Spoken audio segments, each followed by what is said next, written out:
wọlé ọlá àwa yóò bá Muhammad wọlé ọlá. ọlọ́run á jẹ́ ká bá Muhammad wọlé ọlá. àmì ẹ̀ pọ̀ ṣùgbọ́n àmì nìkan ò rán o. ànábì ti sọ pé ẹni tó bá nífẹ̀ẹ́ ṣe sí òun yóò fẹ́ràn òun, ẹni tó bá sì ti fẹ́ràn òun náà ni yóò bọ́ òun wọnú ọgbà àdìjọ́ náà onídẹ̀ra. kí wá làwọn ìṣesí ànábì gan-an lè tó wọlé ọlá dálé lórí. wọlé ọlá ẹ pàdé Imam Kamaldeen Àjàlá àti àwọn gbajúgbajà dáńtó onímọ̀ ìjìnlẹ̀ àfáà tá a máa gbà lálejò ní gbogbo ọjọ́ ọ̀sẹ̀ Sunday aago 10 sí 10 àbọ̀ àárọ̀ làǹfààní ètò wọlé ọlá yóò máa gorí afẹ́fẹ́ ní MITV Muri International Television. wọlé ọlá 10 to 10:30 a.m. every Sunday. wọlé ọlá àwòkọ́ṣe tó dára jùlọ fún gbogbo ẹ̀dá lára ànábì ló wà.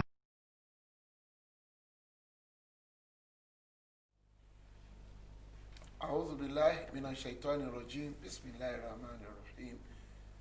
الحمد لله رب العالمين صلاة والسلام على أشرف المرسلين سيدنا محمد وعلى آله وصحبه ومن والاه يا أيها الذين آمنوا اتقوا الله حق تقاته ولا تموتون إلا وأنتم مسلمون يا أيها الناس اتقوا ربكم الذي خلقكم من نفس واحدة وخلق منها زوجها وبث منهما رجالا كثيرا ونساء واتقوا الله الذي تساءلون به والأرحام إن الله كان عليكم رقيب يا أيها الذين آمنوا اتقوا الله وقولوا قولا سديدا يصلح لكم أعمالكم ويغفر لكم ذنوبكم ومن يطع الله ورسوله فقد فاز فوزا عظيما فخير الكلام كلام الله وخير هدي نبينا محمد صلى الله عليه وسلم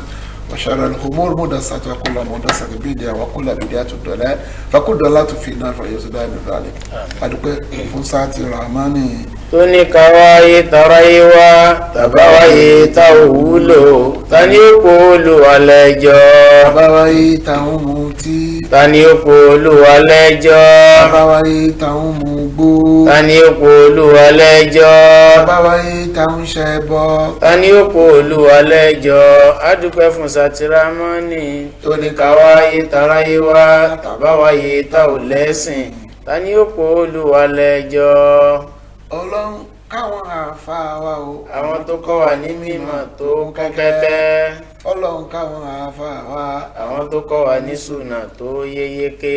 Allahu gáyàtúnà wa rasulu sayyiduna wa qudwatuna wal qur'anu dusturuna wal jihadu sabiluna wal mautu fi sabilillah asma amanina ولتكن منكم أمة يدعون إلى الخير ويأمرون بالمعروف وينهون عن المنكر وأولئك هم المفلحون. adúpẹ́ bọ́lá bá tún sọ wá di ọjọ́ tìní kẹ́bí ẹ̀kọ́ tí Ànábì wa Muhammad kọ́ wa ní gbàgbé alhamdulilayi alladhi ahayana ba'dama amatana wa ilayhi nushur. òun náà màá ló kọ́ wa lẹ́kọ̀ọ́ pé man lam yashkuru nasa lam yashkuru Allah. ẹni tó bá lè dúpẹ́ fún yàn kò lè dúpẹ́ fọlọ́ tẹ̀lé mo máa ń dúpẹ́ ìyẹn lè ní àìdíà tí o bá yàn sọpọ́tì àìdíà yẹn ó máa jọra mọ́ nínú ni. alájà wa Rukayatu Àbíkẹ́ Kasali látọjọ́ tó ti bẹ̀rẹ̀ ọ̀sẹ̀ àkọ́kọ́ báyìí nínú oṣù ẹ̀ lè máa kọ́ bá wa gbé màmá bá a ṣe máa sọ pé orí òde tayọ olúwọ̀ ẹ jèrè gbogbo ọmọ yín ẹ̀ẹ́dẹ̀ nílá padà síbò ní gbogbo nǹkan yín àlàáfíà tó kọ́ lọ́ba fún yín ẹlẹ́tún ní ọ̀sẹ̀ yìí bẹ́ẹ̀ ṣe máa bá wa gbé nìyẹn kò ní sun yín o kò ní rẹ̀ kẹ́ ẹ lọ́sàn-án kẹ́ lóru yín màmá àjọ ló máa fi gbẹ̀sán lágbà Ọlọ́run. adúpẹ́ bàbá náà Alhaji Abdulyakin Ọlọ́dúnbákàrẹ ọ̀nà lọ́sẹ̀ kejì adúpẹ́ fún Sharafa Salman asisa adigun àtàlẹ́jẹ̀ tá a kàtà ọjọ́ kí á ní bàbá Alhaji wa Abdulrafiu Kuranga wá pé ọ̀sẹ̀ márùn ọ̀nà máa bá wa gbé Alhaji wa Ibrahim Ọláwálé Kásùmù sọ́dọ̀ àti ìdọ́pẹ́ Kásùmù ìlàlẹ̀ àmọ́ ní inshallah. bájẹ́ máa ń sọ pé ètò yìí sẹ́ ètò kí la máa ń pè ètò ẹ̀sìn ọ̀rọ̀ tá a máa ń gbéyẹ̀wò ń bẹ̀ ọ̀rọ̀ ẹ̀sìn ni. níjẹjọ́ a sọ nípa ká jẹun oúnjẹ tán bá ti fi sọrí ẹ̀kọ́ nǹkan míì yàtọ̀ sọ́lọ́run pé òun náà a ṣe ń jẹ yìí o nítorí nǹkan báyìí ẹ à lè máa expect ọlọ́mọ kó máa dárúkọ gbogbo ọdún mi tó túnbọ̀ tá a tẹ̀ tí mọ̀ ojú mi lọ́ọ́ mi formulate ọdún ṣùgbọ́n bá ti sọ̀rọ̀ kan ó ti kó gbẹ̀ náà nìyẹn ìmáàmù wa náà tún wà ní agbára lé ni o ìmáàmù wa Muhammad Qasim Ọmọtọ́ṣọ̀ ẹ ti wá káwọn ará lé lẹ́ẹ̀kan sí i. Assalamu alaikum wa rahmatullahi wa barakatuhu. Wa alaikum assalam wa rahmatullahi wa barakatuhu. ọ̀rọ̀ ẹ̀sìn àmà tó fẹ́ sọ o àní tó bá pé kíní ẹ̀sìn ni nínú ẹ̀sìn ti Islam o bó láti máa rí inú Quran àwa gbàgbọ́ yẹn bó láti máa tún rí inú àdìsá Ànábì wa Muhammad ó ṣe wàá kan kí làwọn tó wà láyé gbà tí Quran ń sọ kàrọ pé al-Islam qala Allah wàkọ́lá rasul bí fáàmì sálàfí àsọ̀lẹ̀ ó ṣe rí nìyẹn o kódà tó máa mú wá pé ànábì wa Muhammad sàlám ó rán Mu'adh bin Jabal pé ó lọ ṣe àmírù nílùú kan wọ́n tó bá délé kí n máa ṣèdájọ́ ó lọ́wọ́ ọdún kùránì àbí ẹ máa kọ́ra sọ́kọ́ ẹ̀ náà tó bá rí bẹ́ẹ̀ kọ́ ọdún kùránì wọ́n ti máa lo kí inú máa sọ òun gbọ́ngàn lè ṣe bẹ́ẹ̀ nítorí pé ó ṣe kí ni ó wà nù àwọn sàhábé kò ní lo ọgbọ́n orí ẹ̀ náà á dúró tẹ̀ láti lu kùránì àtàbí sí ànábì wa Muhammad ni tó òǹkà tó fẹnu kanlẹ̀ níjẹta torí pé lọ́jọ́ 3 January òǹkà làwọn máa ń pè ta ló wá dóǹkà ẹ̀ kalẹ̀ náà ń pè ní progregri tó o bá mọ̀ kó lọ mọ̀ àníkẹ́ tó lè sọ̀rọ̀ ẹ̀sìn wàá kí ó tó yege wàá dẹ̀ mọ̀ nípa ìtàn progregri ló dálẹ̀ ní 1582 gọ́gù ẹ̀ wá rí so òǹkà wọn náà wá ń lò bọ̀ kó tó dé má máa ṣàlàyé àwọn yẹn àmọ́ mú báírò àti pépà mo sọ pé kò kan àwọn tabakira ẹlẹ́sìn kódà ẹlẹ́sìn ìbílẹ̀ kò kan ọlọ́run òǹkà yẹn kò kan ẹlẹ́sìn ìbílẹ̀ kí ló dé tó fi kẹlẹ́sìn ìbílẹ̀ ẹ̀mú kẹlẹ́sìn ìbílẹ̀ ni ṣẹrẹ erelé erénà igbe èbìbí òkúdù agẹmọ ògún ọ̀wẹ̀rẹ̀ ọ̀wàrà bélú ọ̀pẹ kẹlẹ́sìn ìbílẹ̀ nìyẹn náà wọ́n dẹ̀ kọ́ wa nílé ẹ̀kọ́ ní ṣẹrẹ erelé erénà igbe èbìbí òkúdù agẹmọ ògún ọ̀wẹ̀rẹ̀ ọ̀wàrà bélú ọ̀pẹ ẹlẹ́sìn ìbílẹ̀ nìyẹn náà odùfà kan gbé January to December wa odùfà kan gbé wa lórí pé kò mọ̀ àwọn ẹlẹ́sìn mùsùlùmí sọ́fà muharram sọ́fà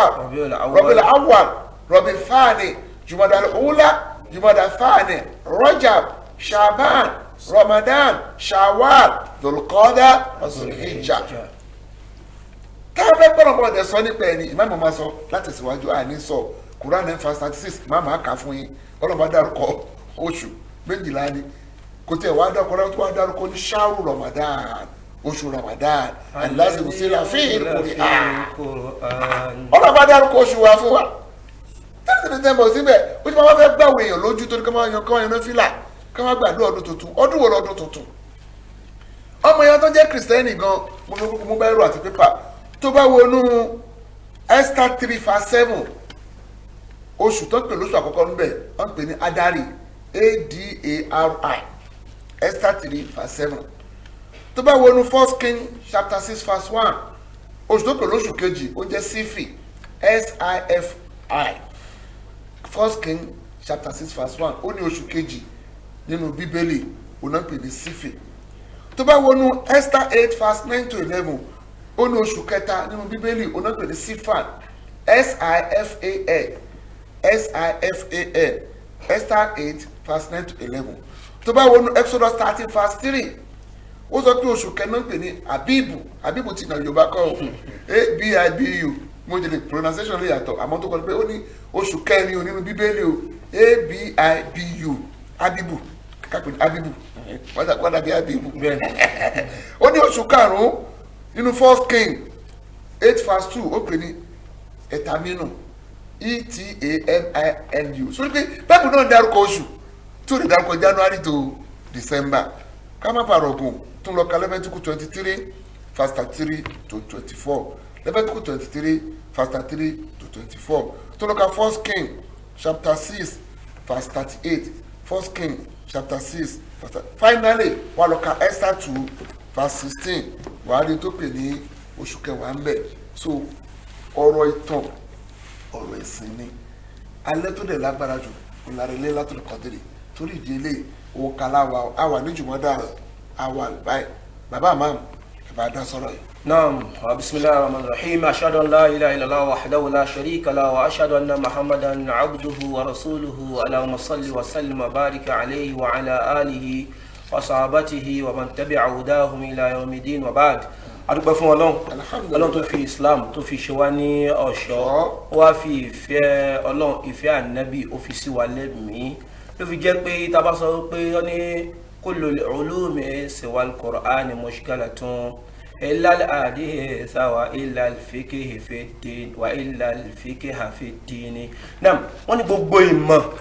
ìmọ̀ kò sí tí ò ní sí kíní ń bẹ pé eléyìí mistake wa ńbẹ̀ eléyìí kò lọ eléyìí àgbà lọ́wọ́ yín àyàfi alukuran kerim àti hadisa nabi Muhammad àyàfi ká tó rí àgbọ́yé nínú ẹ̀sìn tàmí abáwọ́dọ̀ àwọn salaf sọ́ọ̀lì àwọn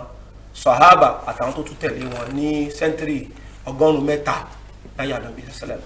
àti àwọn afá tí wọ́n wá fi àwọn nǹkan yẹn rinlẹ̀ ní àgbọ́yé kùránì àti kíni o àti sunna kan tí Imam Shafi'i sọ fún wa nù ló fi jẹ́ wípé ọ̀rọ̀ ọjọ́ ayé Ọlọ́run sọ fún al-Qur'an Karim ní Quran chapter 9 yẹn ní suratu Tawbah aya 36 Ọlọ́run ti fi rinlẹ̀ pé inna iddata shuhuri inda Allah 12 shahran yawma khalaqa as-samawati wal ard kí ló tọ́lọ̀ tó fi rinlẹ̀ pé lọ́dọ̀ òun dájúdájú òǹkà lọ́dọ̀ òun ló oṣù tàbá ní ṣùhúrù mẹ́rin ni pé aṣùhúrù bí alifu wà láàmú mẹ́rin ni pé mi ní bẹ́ẹ̀ ṣe nǹkan fún ṣùhúrù ìtumọ̀ ẹni pé fódìdí ọdún kan pé kí ní jẹ́ ọdún lọ́dọ̀ Ọlọ́run ní 12 shahran oṣù 12 pé oṣù yìí kí wá lọ́wọ́ fi sọ bẹ́ẹ̀ ó nídìí o ẹni tí ò bá wádìí ni ò ní mọ̀ tí ó tí wọn náà bá béèrè Google máa sọ gbogbo ẹ̀ fún ẹ torí oríṣi kàlẹ́ndà ló wà kó tó gan ti Gregorian calendar àti ní ó ti wà Julian wà before ìgbà tí ó ti pé Britain Jewish wà ti pẹ́ so Sumerian tún wà nígbà kan tí ìgbà tó ti pé Britain gbà lọ́wọ́ wọn nígbà tí wọ́n gbé tí wọ́n kalẹ̀ ní 1582 tẹ̀sán yẹn òun ló bí protest pé ṣe máa gbà ti yẹn because ó pọ̀ Sumerian calendar àwọn yẹn lò ní Babylonia tipẹ́tipẹ́ ní ààyè tí a bí ànábì wa Ibrahim sí alayhisalatu nígbà àwọn láàdì kan bẹ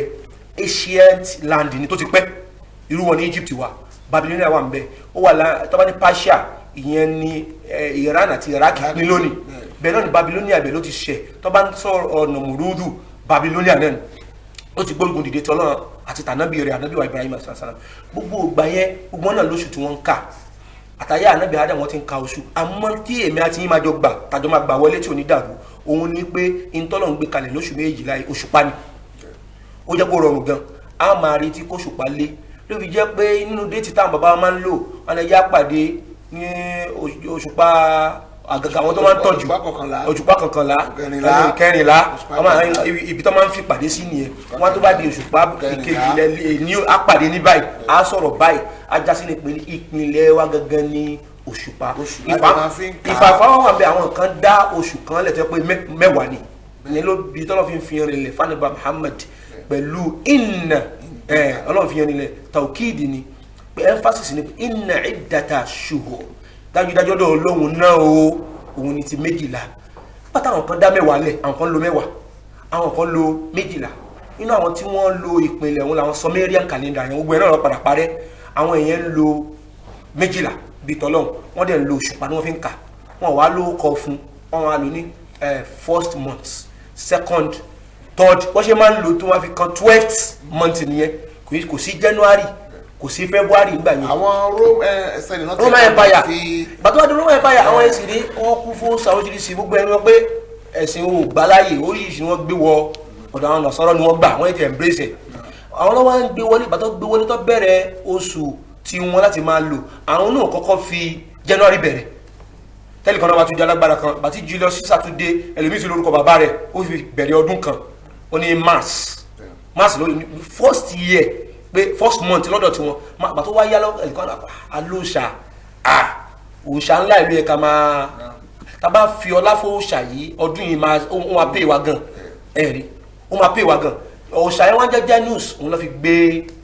January wọlé. Janus mean òòṣà. òòṣà. òòṣà god of dog way. òòṣà yẹn pín sí mi ó wẹ̀yìn. olójú méjì. olójú méjì ó wẹ̀yìn ó tún wọ wájú pé ó ṣe wọ ẹ̀yìn ó wo December ó tún wo. ó tá ti lò sí àtàwọn àlò. nígbà tí Britain ti gbà wọlé àwọn ó sì lágbára ó wá di tí wọ́n yìn host lé ayé lórí lónìí. àwọn Britain gan March 25 ló máa ń kà gẹ́gẹ́ bí New Year. bẹ́ẹ̀ni until 25 nìkan ló yẹ padà. àwọn náà padà tó bàtọ́ wá ń ka kínní àwọn Yorùbá sọ pé ẹni ọdún bàbá láyé ó jẹ́ kó sọ pé èmi àbá sọ fún wọn pé ẹni ọjọ́ bàbá láyé gan náà ó jẹ́ kó sọ torí tí on the 1 of January nísìnyí sánmọ̀ ò ní yí padà síta náà so òsíjọ́ta jí tí àgbọ̀dọ̀ sọ pé alhamdulillahi alladhi ahayana ba'da ma amatana wa ilayhi nushur ojoojúmọ́ lànà bí kọ́ wa sallallahu alaihi wasallam bí a bá ti ń jí báyìí ká fọpẹ́ fọ́lọ́run ẹ wá wo ó tún dá padà ó ní bàdàmà àmọ̀tánà lẹ́yìn ìgbà tí o ti pa wá tẹ́lẹ̀ ó wá mọ̀ ó wá ní wá ilé ìnùṣù à ń bọ̀ ìjọ kan náà la àwọn asùnà níjímọ́ ìjọ kan lílẹ̀ máa mọ́ wa lílẹ̀ ìjọ kejì ní mọ́ wa mọ́ so Islam máa ń fi àkíkọ̀ reality máa fi rinlẹ̀ ni o lè escape ẹ̀ so kí wọ́n á gbà wípé àdúrà crossover òun ló máa ṣe kíní kan fún bí ìgbà tí wọ́n ka ọdún 2020 yìí ni wọ́n ní 2020 yìí bàtí àlùkò 2020 January February Corona December so àdúrà crossover yóò rí vision Corona káàrí so àwọn à ń tanra wa ni Ọlọ́run ti ṣètò ẹnu ẹ̀sìn táwọn àtàtì ẹ̀wà ìsítàn sọ lórí ètò yìí ìgbà wo lọ́lọ́ máa ń pe fáìlì tó máa ń yẹ̀wò kí ni Islam sọ pé ọlọ́jà máa ń pe fáìlì nígbà kan. bẹ́ẹ̀ni ìgbà wo ló máa ń pe fáìlì gbogbo wa. nígbà tó lọ jẹ́ ká mọ̀ pé òun lóòótọ́ ló wọ́n recognize oṣù 12 ó lè yẹ ká mọ̀ ànábì jẹ́ kó yé wa wípé oṣù pani fíyà àdìbàtò hóró ọlọ́mọdé ẹ̀ẹ́dẹ́gbẹ̀ oṣù ọwọ́ ó kà fún wa ànábì wa kà mutawaliyat àwọn tí wọ́n tẹ̀léra wọn yẹn ni dulqaada dulhijja àti muharram mẹ́tẹ̀ẹ̀ta ó wà lọ jù kan sáàrin jumadal thani àti jumadal akhira lọ sí shaban yẹn ló ń pè ní rajab so mẹ́rin yẹn ni oṣù ọ̀wọ̀ níbẹ̀ Ọlọ́run fún ara rẹ̀ wá fi ó ṣàwọn ètò kan sọ́jọ́ ayé àti nínú oṣù nínú ọjọ́ ilé ayé ó fi Monday àti Thursday ó fi síbẹ̀ pé àwọn iṣẹ́ wa ó máa gbé wá sí sánmọ̀ so anaba Muhammad salam ó lóun máa ń gbàwẹ̀ ní Monday àti Thursday kó yẹ pé tí wọ́n máa gbéṣẹ́ òun lọ bọ́ Ọlọ́run wàhánà sọ im mò ń jẹ́ aláwẹ̀ ńgbà náà ó checkmate iṣẹ́ wa ó wá nígbà tí ẹ kó tún máa wo iṣẹ́ wa á tún wá tún kádàrá kọ òun ni inú oṣù Ṣàbán nítorí àwọn yẹn kan máa ń gbé àdúrà dìde pẹ̀já ṣe nísù Ṣàbán ká pé nísù Ṣàbán àbá nídìí ẹ̀ ni ànábì ló máa kọ́kọ́ ti síwájú torí ọ ní máa ní tó máa rí sunna aleikum bil mu'minina raufur rahim gbogbo tó máa jẹ́ ojú kòkòrò tó máa jẹ́ kí ẹ ránu Ọlọ́run torí ànábì láàánú yín gan gbogbo ẹ̀ ló sì fún yín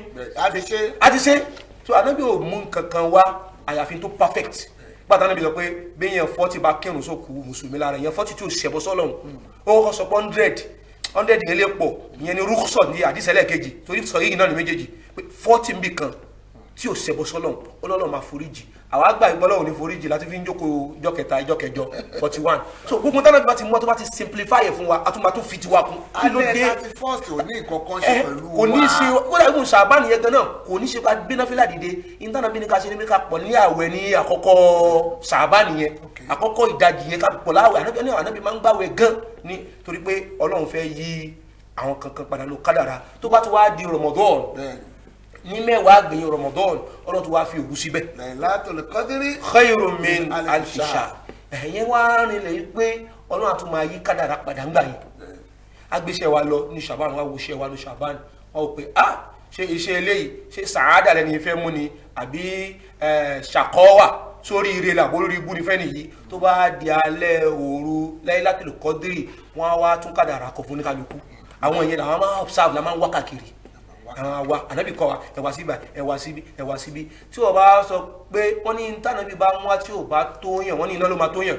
wọ́n fi ní wàkúlà dọ̀làlà fi kí ni fi nà wọ́n ní gbogbo ọ̀nà lórí pé ká má bà àwọn náà la fi ń sọ ìrọ̀ àfi ń tẹnu mọ́. Janus ìwọ náà gọ́gù ẹ̀ alórúkọ òòṣà ni ó metamorphose dé January ni òòṣà ló ń dé Janus dẹnu Suratu Maida ó ní innama man yushriku billahi faqad harama alayhi al-janna wa ma'wahu an-nar wa bi'sal masir. Ọlọ́run ló sọ bẹ́ẹ̀ pé ẹnikẹ́ni tó bá lọ da ẹbọ pẹ̀lú wọn Ọlọ́run òòṣà Ọbàtálá òòṣà ti Ṣàngó òòṣà t'Ọ̀rúnmìlà ó wọ́n ń ṣòṣà Rome bákàbà kan tẹ̀ kí ṣọdún wa January means Janus, February come from February. Or February. March come from Mars. One of them was the planet. Gẹ́gẹ́ tẹ̀lé Mahia, goddess of war ló ń jẹ́ bẹ́ẹ̀. Lọ gọ́gbẹ̀ mo jẹ́ nǹkan goddess of war ló ń jẹ́ Mahia. Lọ sọ di May. Lẹ́yìn May ló kàlẹ̀ June ló yẹ di June. Julius Caesar ló di kíni o ló di July. So yẹn sìn bákan náà August Caesar ló di August Caesar. The lẹ́yìn tó tẹ̀lé Lagos ló kù September. September is a Latin word that means 7th. September 7 ni wọ́n lẹ́yìn October mean 8 November mean 9 December mean 10 in Latin lọ gọ́gù ẹ̀ so torí pé wọ́n á fi Julius àti August sáàárín yẹn ló fi padà di 12 mẹ́wàá làwọn náà ń kà kò kàn wá ohun tó kàn wá nìyẹn o torí àwọn gbẹ́ni ẹ lọ́wọ́sọ funfun wá ẹnìkan ní kan wá aṣọ ọ̀pá kan wá ọmọ yẹn máa wà ní ibi mẹ́ta ẹ̀mí lọ àkọ́kọ́ olóríire kí wọ́n máa aṣọ ọ̀pá kan wá tó wá gba aṣọ ọ̀pá kan wá. bẹ́ẹ̀ni kí wọn wá very very careful gan nítorí àwọn méjì kan lọ pàtó ń lọ wọ́n fún wa ní ìkáyà náà pé kẹ́ tó wọ bí ẹ pa ìṣinṣin ìkan wà kò ṣe bí ṣinṣin lásán ni ó dẹ̀ pa ìkan ní pa ìṣinṣin òun ò ní pa o ẹwé ṣinṣin pé kó tó wọlé wà kọ́kọ́ pa ìṣinṣin lẹ̀lẹ̀ yẹn kan wò pé ìjẹbi kí n kàn pé ṣinṣin nìkan ní ẹ bọ́ lélẹ̀ sọ́lọ́hún ikú wa dé bá wọn bẹ̀yẹn ẹni tó pa ìṣinṣin wà dánmọ́ náà ẹwé ìṣe pé la'in ashirakta ọlọ́run sọ fún ànábì Muhammad sallam ẹwà àwọn tó le la'in ashirakta làyà àbàtọ́ náà àmọ́ ẹ̀lákùn gbogbo ṣe àtàwẹ̀ tó gbà àti dáadáa tó ṣe bàbá gbogbo ẹ̀jẹ̀ ni ẹnìkan wá ní ká lọ mú aṣọ funfun wa ó ti fẹ́ ṣe bọ́sọ́ lọ́wọ́ àwọn ọ̀tẹ̀ ìdárú lábẹ́ bíríjì kan lọ́nà tó fẹ́ dárúkọ àdúgbò yẹn ó wà táwọn ṣẹlẹ̀ ẹjọ́ fẹ́ ṣe tí wọ́n papọ̀ wọ́n táwọn ṣẹlẹ̀ bẹ́ẹ̀ni ẹjọ́ fẹ́ ṣe tí wọ́n papọ̀ àwọn ọjọ́ máa ṣe papọ̀ ẹ dákun ẹ má jẹ́ ká compromise ẹ̀sìn wa bébí bá ń pa yẹn wá ṣe ẹ wá jẹ́ kó ṣe àǹfààní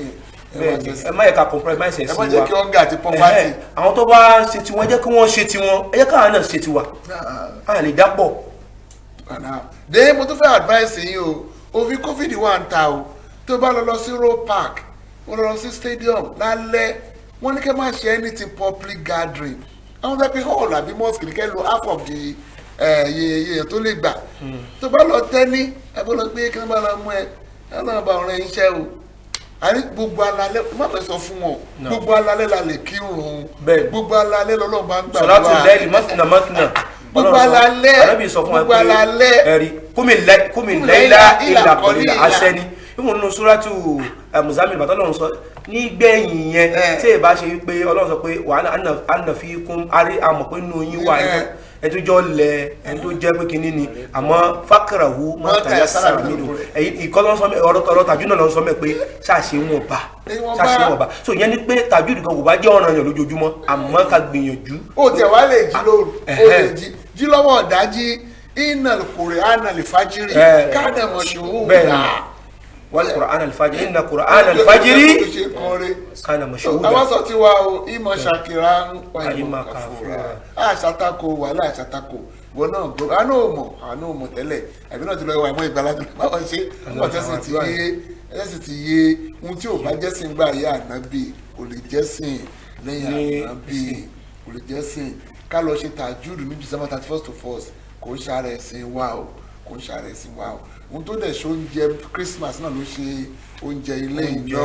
tó rántí láti fi dé orí nǹkan míì àtọ̀ sí Ọlọ́run ó ti bọ́ sí ọmọ òyìnlá lẹ́gẹ́rẹ́lá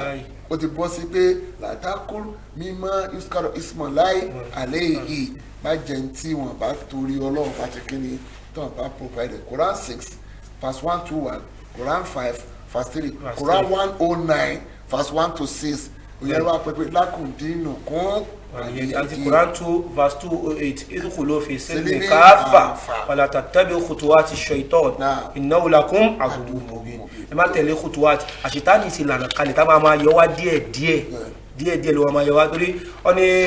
nínú suratu Ashir náà sọ pé ká máa sáré shaytan idh qala lil insani kufur fala ma kafara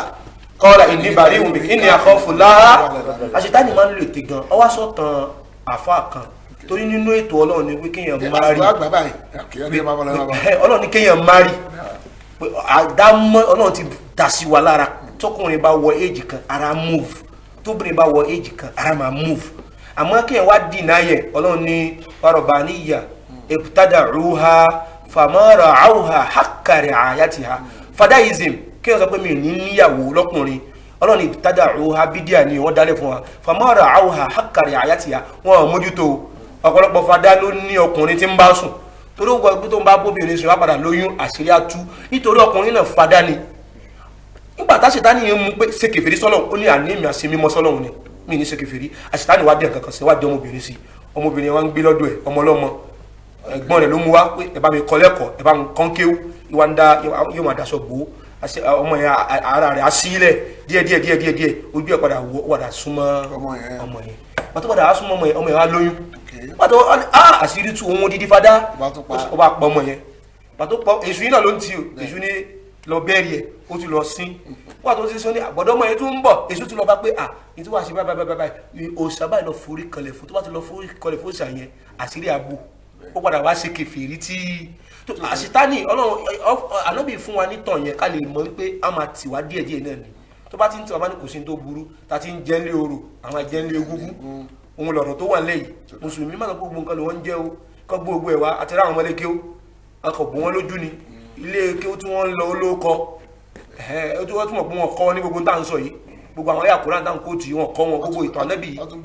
kọ́ wọn àbí kí wọ́n kọ́ wọn kọ́ máa lò wọ́n tún gbéjì tá dání wọ́n wá ní kí wọ́n mọ́rọ̀ ọ̀dọ̀ wa. musical instrument aráàmù ni ẹ fún wa ní nọ́ọ̀sù Kùránì kan ẹ fún wa ní àdéhìsì kan tó halálà tó haramu àmọye ayà Kùránì àmọye